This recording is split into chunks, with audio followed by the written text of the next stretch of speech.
అందరికీ నమస్తే అండి. Welcome to Prashanti cooking and health అండి. నేను ప్రశాంతిని. ఈరోజు వీడియోలో అలసంద గారెలు చూపిస్తానండి. మార్నింగ్ టైంలో బ్రేక్ఫాస్ట్కైనా ఈవినింగ్ టైంలో స్నాక్స్ లాగైనా చాలా రుచిగా ఉన్నాయండి. టైం గడుస్తున్నా బాగా క్రిస్పీగా ఉన్నాయి. మీరు కానీ ఒకసారి ఇలా ట్రై చేసి చూడండి. ఆరోగ్యానికి కానీ చాలా మంచిదండి. మరి వీడియోలోకి వెళ్ళిపోదాము. చూడండి, అలసందలండి. ఇది దబ్బపప్పు, అలాగే ఫుల్ పప్పు అండి. మీరు ఈ రెంట్లలో ఏదైనా నానబెట్టుకోవచ్చు. నేను దబ్బపప్పు నానబెట్టుకున్నాను. 6 గంటల సేపు నానబెట్టుకున్నానండి. 2-3 సార్లు బాగా కడిగేసుకొని చూడండి, పప్పు కానీ బాగా నానింది. దీనిపైన మనకి నానిన తర్వాత పైన లేయర్ అంతా వచ్చేస్తుంటుందండి. అదంతా మనం ఇలాగ స్ట్రైనర్లో జల్లెడ పట్టేసుకున్నాను. ఇదంతా ఇలాగా అది పడేసుకొని మళ్ళీ 2 సార్లు బాగా కడుక్కున్నాను. నానిన తర్వాత కానీ ఇలా రెడీ చేసుకోవాలండి. ఇప్పుడు ఒక పెద్ద మిక్సీ జార్ తీసుకొని మిక్సీ జార్లో ఈ పప్పు అంతా వేసుకోవాలి. ఇలా పప్పు అంతా వేసుకొని ఇప్పుడు 2 పచ్చిమిరపకాయలు తీసుకొని ఈ 2 ఇలా తుంచేసుకోండి. శుభ్రంగా కడిగేసుకొని తీసుకున్నాను. అలాగే 1 ఇంచు అల్లం ముక్క తీసుకొని పైన తొక్కంతా తీసి కడిగేసుకొని ఇలా ముక్కలు చేసి వేసుకోవాలి. ఇప్పుడు ఈ గారెల్లోకి రుచి తగినంత ఉప్పు వేసుకోవాలి. పైన మూత పెట్టేసి కొంచెం పలుకుగా ఉండే విధంగా, మరి మెత్తగా కాకుండా కొంచెం అక్కడక్కడ కొంచెం ముక్క చెక్కగా అంటారు కదా, అట్లాగా చేసుకోవాలండి. చూడండి, మనం రుబ్బితే ఎలాగొస్తుందో అలా ఆ విధంగా ఉంటుంది ఇలా చేసుకుంటే.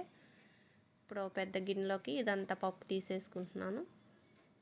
చూడండి, పప్పు అంతా ఇలా నీట్గా తీసేసుకొని ఇంకా కొంచెం పప్పు ఉందండి, ఆ పప్పు కానీ మళ్ళీ వేసుకుంటున్నాను.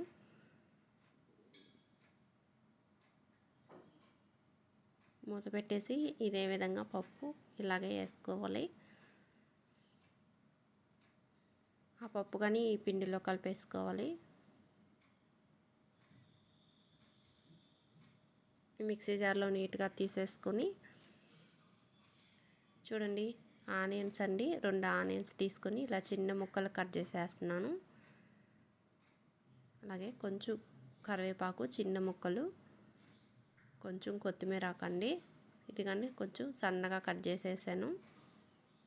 1 టీ స్పూన్ జీలకర్ర వేసుకోండి. ఇప్పుడు మనం వేసినవన్నీ పిండిలో బాగా కలిసే విధంగా బాగా కలుపుకోవాలండి.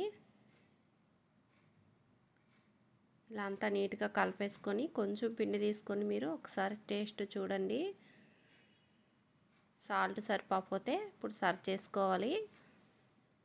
చూడండి, కొంచెం సరిపోలేదు, ఇంకా సాల్ట్ వేసి మళ్ళీ పిండిలో బాగా కలిపేసుకుంటున్నాను. ఇప్పుడు ఒక పాలిథిన్ కవర్ తీసుకొని ఒక గిన్నెలో వాటర్ తీసుకొని ఇలా చెయ్యి తడుపుకుంటూ పాలిథిన్ కవర్గా నీట్గా కడిగేసుకొని ఇప్పుడు కాస్త పిండి ముద్ద తీసుకోవాలండి. ఇప్పుడు కవర్ మీద పెట్టుకొని గారెల్లాగా తయారు చేసుకోవాలండి. వీడియోలో చూపించినట్టుగా చక్కగా అన్నీ ఇదే విధంగా తయారు చేసుకోండి. మధ్యలో ఇలాగా హోల్ కానీ పెట్టుకోండి. చక్కగా మధ్యలో బాగా ఉడకద్ది.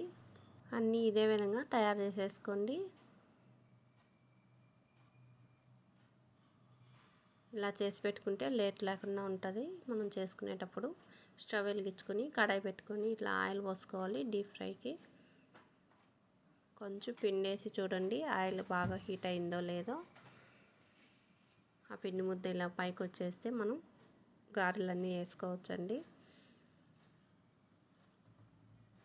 ఆయిల్ బాగా హీట్ అయింది. ఇప్పుడు మనం చేసుకున్నాం ఇలా చేతిలో తీసుకొని నెమ్మదిగా ఆయిల్లో వేసుకోవటమేనండి. ఈ కడాయికి ఎన్ని సరిపోతాయో అన్నీ వేసుకోండి.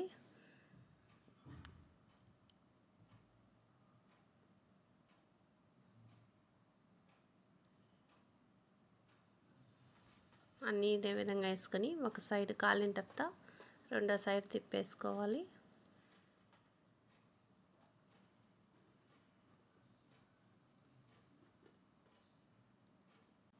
ఇలా 2 సైడ్లు ఎర్రగా కాలిన తర్వాత ఇలాగ చిల్లీలు గంటితో తీసేసుకోవటమేనండి. ఇదే విధంగా పిండి అంతా కానీ ఇలా గారెలు తయారు చేసేసుకొని తీసుకోవటమేను. చూడండి, చక్కగా చూస్తుంటేనే ఎంత బాగున్నాయో, తింటుంటే చాలా రుచిగా ఉన్నాయి. బాగా క్రిస్పీగా ఉన్నాయండి.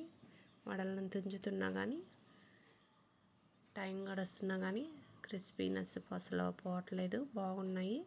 మీరు కానీ ట్రై చేయండి, చాలా రుచిగా ఉన్నాయి. ఆరోగ్యానికి కానీ చాలా మంచిదండి. మీరు ట్రై చేసి మీకు ఎలాగొచ్చే కామెంట్ బాక్స్లో తెలియజేయండి. ఈ ఉట్టిగానే తినేయొచ్చండి, లేదంటే మీరు ఏదైనా పొడి ఉంటే పెట్టుకోండి. నేను కరివేపాకు పొడి తయారు చేసుకున్నాను, షార్ట్ వీడియోలో చేసి చూపించానండి. తెలియని వాళ్ళు మా ఛానల్లో ఒకసారి వెళ్ళి చూడండి. చాలా రుచిగా ఉంది. కరివేపాకు పొడి కానీ ఇట్లా అద్దుకొని తింటున్నా కానీ మీరు ట్రై చేయండి.